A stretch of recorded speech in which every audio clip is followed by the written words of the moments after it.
Hello everyone, I am doctor जय शिरप्रा, your biology teacher. और आप सबका स्वागत है आज के लेक्चर में डॉक्टर जयस बायोलॉजी के अंदर। और आज हम डिस्कस करने वाले हैं आज के लेक्चर में अबाउट द पोलिनेशन एजेंट्स।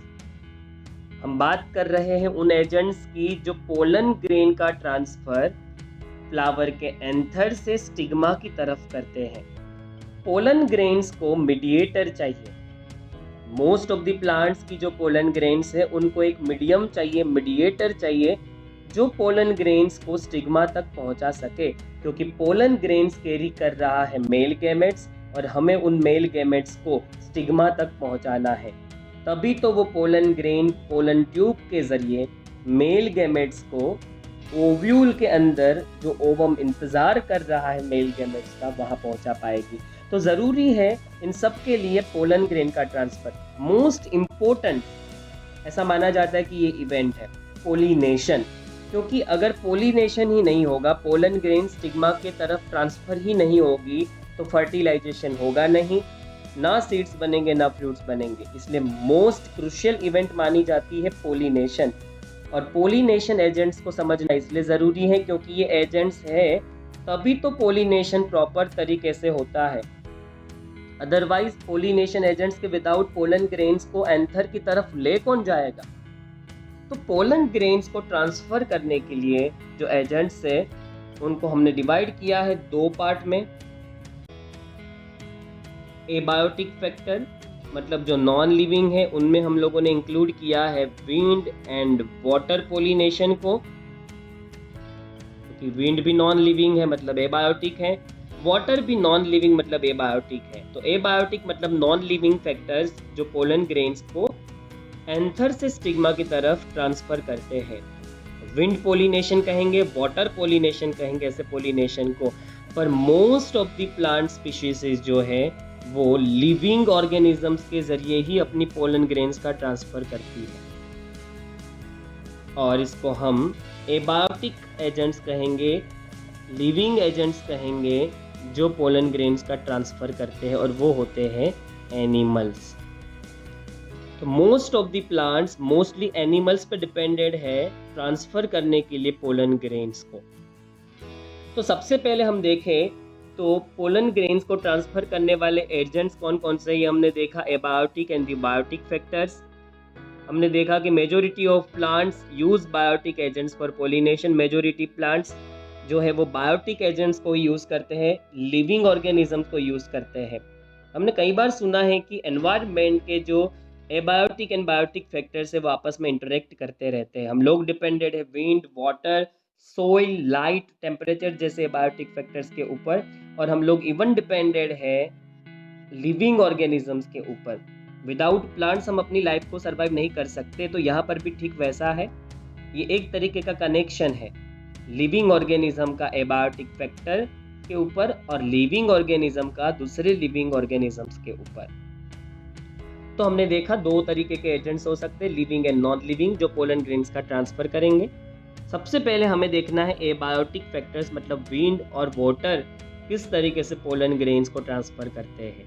यहाँ पर देखो मैंने दिखाया है विंड का और एक काम है सीड प्रोड्यूस होने के बाद काफ़ी ऐसे प्लांट्स हैं जो सीड को डिस्पर्स करने के लिए विंड का यूज़ करते हैं। यहाँ पर फिगर में देखिए सीड फॉर्म हो चुके हैं और उनके पास एकदम फाइब्रस स्ट्रक्चर है जो एयर के ज़रिए उड़ जाएगा और इसके साथ एक छोटा सा सीड चिपका हुआ होगा। इस तरीके से ये प्लांट डिफरेंट लोकेलिटीज़ में अपने सीड को डिस्पर्स करेगा और जहाँ रुकेगा वहाँ एक नया प्लांट फॉर्म होगा। तो ना सिर्फ पोलन ग्रेन्स के ट्रांसफ़र के लिए पर इवन सीड्स के ट्रांसफ़र के लिए और डिस्पर्सल के लिए विंड और वाटर का यूज़ प्लांट्स करते हैं। तो सबसे पहले हमें देखना है एबायोटिक फैक्टर्स के बारे में, जो है विंड एंड वाटर पोलिनेशन। तो wind and water pollination, only a small proportion of plants use abiotic agent. जैसे हम लोगों ने डिस्कस किया कि सबसे ज़्यादा जो प्लांट स्पीशीज है वो तो लिविंग ऑर्गेनिजम्स का ही यूज़ करती है पोलन ग्रेन्स को ट्रांसफ़र करने के लिए। वो डिपेंडेड है एनिमल्स के ऊपर और मोस्टली इंसेक्ट के ऊपर, और उसमें भी सबसे ज़्यादा डिपेंडेंसी है हनी बीज के ऊपर। बहुत कम ऐसे प्लांट्स हैं जो विंड और वाटर के ज़रिए पोलिनेशन करते हैं। pollen grains coming in contact with the stigma is a chance factor in both wind and water pollination. क्यों मेजोरिटी ऑफ प्लांट्स इंसेक्ट के जरिए या एनिमल्स के जरिए पोलिनेशन करते हैं? क्योंकि वहाँ पर पोलन ग्रेन्स के ट्रांसफर का चांस बढ़ जाता है। डेफिनेटली एक इंसेक्ट जो है वो एक फ्लावर से दूसरे फ्लावर की तरफ मूवमेंट करेगा in search of food, in search of nectar. Fragrance उसको अट्रैक्ट करेगी, कलर उसको अट्रैक्ट करेगा, तो चांस ज़्यादा है।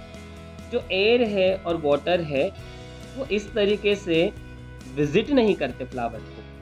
ये चांस फैक्टर की बात है कि अगर विंड जो है, वाटर है, वो पोलन ग्रेन्स को ट्रांसफर कर रहे हैं और ये पोलन अगर विंड और वाटर के ज़रिए किसी प्लांट के स्टिग्मा पे पहुंच जाती है तो बहुत अच्छा। खुद विंड और वाटर को भी नहीं पता कि वो पोलन ग्रेन्स को ट्रांसफर कर रहे हैं, पर ये एक चांस फैक्टर है। विंड और वाटर पोलिनेशन में सबसे बड़ा प्रॉब्लम यही है कि इसमें बहुत सारी पोलन ग्रेन्स वेस्ट होती है, क्योंकि जितनी पोलन ग्रेन वाटर और विंड अपने साथ कैरी करके ले जाते हैं, सारी स्टिग्मा तक पहुंचेगी या नहीं पहुंचेगी ये कहना बहुत मुश्किल है। ये रीज़न है कि जिसकी वजह से बहुत सारी पोलन ग्रेन वेस्ट होगी और हमें इसी वेस्ट को कंपनसेट करना पड़ता है। और इस वेस्ट को कंपनसेट करने के लिए जो फ्लावर है वो एक्सट्रीमली लार्ज अमाउंट के अंदर पोलन ग्रेन्स को प्रोड्यूस करते हैं, जबकि ओव्यूल्स उतने नंबर्स में अवेलेबल नहीं होते। नंबर ऑफ ओव्यूल्स बहुत कम है, पर उसको फर्टिलाइज करने के लिए पोलन ग्रेन्स बहुत ही ज़्यादा बनानी पड़ती है, क्योंकि जब पोलन ग्रेन्स विंड और वाटर से ट्रांसपोर्ट होती है तब उनका वेस्ट होना बहुत ज़्यादा है, उसका वेस्ट होने का चांस बहुत ही ज़्यादा है। क्योंकि आपको किसी को भी अट्रैक्ट नहीं करना पोलन ग्रेन के ट्रांसफर के लिए, विंड और वाटर को आप अट्रैक्ट तो बिल्कुल कर नहीं सकते, वो कोई लिविंग मटेरियल नहीं है, इसलिए इनके फ्लावर्स कलरफुल नहीं होते, आर नॉट वेरी कलरफुल, क्योंकि उनको किसी इंसेक्ट को अट्रैक्ट करना ही नहीं है, क्योंकि ये अपनी पोलन को इंसेक्ट के जरिए क्या नहीं करवाते, पोलिनेशन नहीं करवाते। और इवन जब इंसेक्ट को अट्रैक्ट नहीं करना तो इंसेक्ट के लिए हमें फूड क्यों बनाना पड़ेगा? तो वो नेक्टर भी नहीं बनाता। नेक्टर तो वो फ्लावर्स को बनानी पड़ती है जो चाहते हैं कि इंसेक्ट नेक्टर के लिए फ्लावर्स को विजिट करे, और वो विजिट करेंगे उसी वक्त उनकी बॉडी से पोलन चिपक जाएगी और जब दूसरे फ्लावर पे बैठेंगे तब वो पोलन स्टिग्मा पे वापस से सिट कर लेगी। इनको ज़रूरत ही नहीं है, इनको कहाँ अट्रैक्ट करना है किसी इंसेक्ट को, तो इनके फ्लावर्स कलरफुल नहीं होते और वो नेक्टर भी प्रोड्यूस नहीं करते, और फ्लावर्स बहुत ही छोटे छोटे होते हैं और ज़्यादा अमाउंट में पोलन ग्रेन्स बनाते हैं क्योंकि वेस्ट के चांसेस ज़्यादा है, जबकि ओव्यूल्स उतने अवेलेबल नहीं होते जितनी पोलन ग्रेन्स यहाँ पर बनती है। चांस फैक्टर है, ज़रूरी नहीं है कि पोलन ग्रेन्स जो विंड और वाटर के अंदर मिल चुकी है वो स्टिग्मा के पास पहुँचेगी ही। बाई चांस पहुंच गई, उतने फ्लावर्स फर्टिलाइज हो जाएंगे। यही रीजन है कि बाकी सारे प्लांट्स ने इवोल्यूशन किया और इंसेक्ट के जरिए पोलन ग्रेन्स का ट्रांसफर शुरू कर दिया।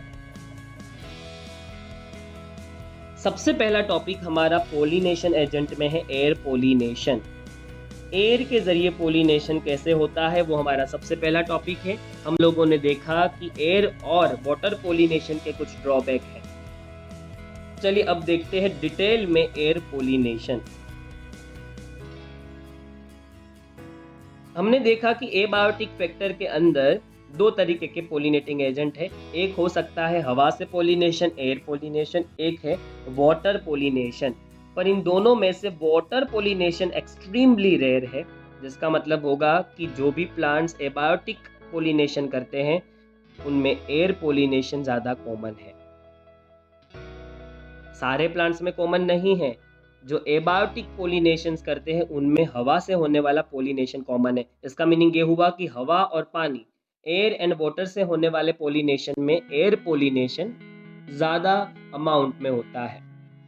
बाकी सबसे ज़्यादा तो दुनिया में इंसेक्ट पोलिनेशन ही है। Wind pollination also requires that the pollen grains are light and non sticky. पहले तो पोलन ग्रेन्स हल्की होनी चाहिए, लाइट, क्योंकि हल्की होगी तभी तो हवा के साथ उड़ पाएगी। और दूसरा नॉन स्टिकी होनी चाहिए, चिपचिपी नहीं होनी चाहिए, जिसके ऊपर एकदम चिपचिपा लिक्विड हो, ऐसी स्टिकी नहीं होनी चाहिए जो कहीं पर भी स्टिक हो जाए। ज़रूरत ही नहीं है। स्टिकी पोलन ग्रेन्स कहाँ बनानी पड़ती है? इंसेक्ट पोलिनेशन के अंदर। जब भी इंसेक्ट विजिट करे तो बॉडी के साथ पोलन ग्रेन्स इंसेक्ट की चिपक जाए।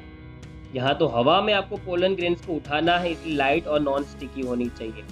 और ये जो पोलन ग्रेन्स है वो हवा के करंट से, एयर करंट से, विंड करंट से, मतलब जो एयर फ्लो होता है उसी के साथ मूव कर लेगी। जैसे ही एंथर के कांटेक्ट में एयर आएगी, विंड आएगी, तुरंत ही ये पोलन ग्रेन्स विंड के अंदर मिक्स हो जाएगी। They often possess well exposed stamen. Stamen का खुला होना जरूरी है, तभी तो एयर उसके कांटेक्ट में आएगी और पोलन ग्रेन जो है वो विंड करंट के साथ डिस्पर्स हो जाए। इसके लिए वेल एक्सपोज्ड स्टेमेन का होना बहुत ज़्यादा ज़रूरी है, जिससे वो एयर के कांटेक्ट में आ पाए और अपनी पोलन को एयर में रिलीज कर सके। और उसके साथ साथ हमें स्टिग्मा में भी कुछ एडेप्टेशंस की ज़रूरत है। वो ये कि स्टिग्मा का फेदरी होना ज़रूरी है। स्टिग्मा फेदरी होगी तो हवा जो पोलन ग्रेन्स को लेके आ रही है वो इजीली ट्रैप हो जाएगी यहाँ पर। तो स्टिग्मा का फेदरी होना ज़रूरी है, तभी पोलन ग्रेन स्टिग्मा पे ट्रैप हो सकती है। और मैंने यही दिखाने के लिए देखो आपको फिगर में दिया हुआ है कि स्टिग्मा फेदरी कैसा होगा। तो स्टिग्मा का फेदरी होना इसलिए ज़रूरी है कि जब भी पोलन ग्रेन्स वाली एयर इसके कांटेक्ट में आए तो पोलन ग्रेन जो है वो ट्रैप हो जाए यहाँ पर, और वो ऐसा दिखता है। देखो आपको फेदरी स्टिग्मा दिखा रखा है, ये स्टिग्मा, फेदर लाइक स्टिग्मा, ये सारे स्टिग्मा है। ये सब कुछ जो मैं ब्लैक कलर से दिखा रहा हूँ, हाईलाइट कर रहा हूँ, ये सारे स्टिग्मा है। तो ऐसे फेदरी स्टिग्मा का फ़ायदा ये होता है कि हवा से जैसे पोलन ग्रेन आ रही है तो उसको तुरंत ही ये ट्रैप कर लेंगे। तो ये था एयर पोलिनेशन। चलिए एयर पोलिनेशन में कुछ एग्जांपल्स भी हमें देखने हैं और आगे का कंटेंट भी हमें देखना है, तो उसकी तरफ मूव करते हैं। Wind pollinated flowers often have a single ovule in each ovary and numerous flowers packed into a fluorescence. वैसे तो बहुत सारे फ्लावर बनेंगे पर छोटे छोटे। फ्लावर्स तो बहुत सारे होंगे पर ग्रुप में होंगे, झुंड में होंगे। आप यहाँ पर ध्यान से अगर देखें तो ये जो स्ट्रक्चर आपको दिख रहा है इसमें ढेर सारे फ्लावर है। जो आपको वो स्टिक जैसा स्ट्रक्चर दिख रहा है, मैंने ये स्ट्रक्चर यहाँ पर आपको मेज का दिखा रखा है। और आप ध्यान से देखिए कि यहाँ पर कॉर्न जो है उस कॉर्न के अंदर बहुत सारे छोटे छोटे फ्लावर्स होंगे, पर ये सारे फ्लावर्स एक ग्रुप में होंगे, पैक्ड इनटू अ फ्लोरेसेंस। उनका अरेंजमेंट ऐसा होगा कि बहुत सारे छोटे छोटे फ्लावर्स का ग्रुप बन जाएगा, पर सारे फ्लावर्स बहुत ही छोटे होंगे और उनकी ओवरी में एक ही ओव्यूल होगा। इसलिए एक फ्लावर में एक ही सीड बनेगा, एक फ्लावर से एक सिंगल सीड बनेगा। पपाया की तरह नहीं कि एक फ्रूट के अंदर बहुत सारे सीड, यहाँ पर एक सिंगल सीड का फॉर्मेशन एक सिंगल फ्लावर से होगा, जबकि पपाया में एक सिंगल फ्लावर से जो पपाया बनता है उसमें ढेर सारे सीड्स होते हैं। अगली फिगर्स में आप लोगों ने देखा भी है कि ओवरी के अंदर कितने सारे ओव्यूल्स हो सकते हैं, पर यहाँ पर एक सिंगल ओव्यूल होगा। इस वजह से हर एक जो फ्लावर है उससे एक सिंगल सीड का ही प्रोडक्शन होगा। पर हाँ, होगे फ्लावर्स जो है वो छोटे छोटे, पर होगे ग्रुप में, क्लस्टर फॉर्म में। और उसी अरेंजमेंट को, न्यूमरस अरेंजमेंट को, जो पैकिंग है एकदम क्लोज, उसको हम इनफ्लोरेसेंस कह रहे हैं, अरेंजमेंट ऑफ फ्लावर, इसके लिए वर्ड इनफ्लोरेसेंस है। A familiar example is the corn cob. Corn सबसे ज़्यादा familiar example है। The tassels you see are nothing but the stigma and style which wave in the wind to trap pollen grains. Tassels क्या होता है? तो हम जब भी भुट्टा लेके आते हैं, corn cob लेके आते हैं, तो उनमें इस तरीके के फाइबर होते हैं, मूछे कहते हैं हम लोग इसको। एक्चुअल में ये और कुछ नहीं, जब ये कॉर्न फ्लावर फॉर्म में था तब जितने आपको थ्रेड दिख रहे, सोच लो उतने उनमें क्या हो गए, फीमेल रिप्रोडक्टिव ऑर्गन। ये सारे थ्रेड एक्चुअल में फ्लावर की स्टिग्मा है, जहाँ पर पोलन जो है वो सिट करती है प्लेटफॉर्म, और स्टाइल उसी का रिमेनिंग वर्जन है। तो सोचिए इतनी लंबी लंबी हाइट के स्टिग्मा और स्टाइल, मतलब स्टाइल थी, जिस रीजन से स्टिग्मा हवा में ऊपर की तरफ उठा रहे। उससे बड़ा फायदा ये होता है कि पोलन ग्रेन जैसे ही विंड के जरिए आए तो उसको ट्रैप किया जा सके। इसी स्ट्रक्चर को हमने टेसल्स कहा है, यही टेसल्स हैं। तो ये आपने समझा कि किस तरीके से विंड पोलिनेशन करना होगा। तो आपको पहले तो स्टाइल बहुत बड़ी रखनी पड़ेगी, हवा में स्टिग्मा को उठाए रखना पड़ेगा, जिससे जब भी वो एयर के कांटेक्ट में आए तो पोलन ग्रेन जो है उसमें ट्रैप हो जाए, और इवन फेदरी भी बनाना पड़ेगा जिससे पोलन ग्रेन ट्रैप हो सके। ये सारे एडप्टेशन है कि जो एयर पोलिनेशन करते हैं उन प्लांट्स में कैसे एडप्टेशन देखने को मिलते हैं। Wind pollination is quite common in grasses. Grasses की फैमिली में ये मोस्ट कॉमनली देखने को मिलता है, जैसे कि वीट, जैसे कि ज्वार, बाजरा, कॉर्न। जो ग्रेन्स होते हैं जो हम खाते हैं वो मोस्टली ग्रासेस फैमिली से बिलोंग करते हैं, और उनमें विंड पोलिनेशन ज़्यादा कॉमन है। तो हम लोगों ने ये पढ़ा अबाउट द विंड पोलिनेशन, और इसी के साथ विंड पोलिनेशन का टॉपिक यहीं पर ही खत्म होता है। नेक्स्ट लेक्चर में हम मिलेंगे वाटर पोलिनेशन के साथ, और उसके बाद सबसे इंटरेस्टिंग टॉपिक हमारा होगा इंसेक्ट ओरिएंटेड पोलिनेशन। तो चलिए नेक्स्ट लेक्चर में मिलते हैं वाटर पोलिनेशन के साथ। तब तक आगे के जो सारे लेक्चर्स से प्रीवियस लेक्चर्स उसके टॉपिक को ध्यान से पढ़िए और लर्न करिए। हेलो।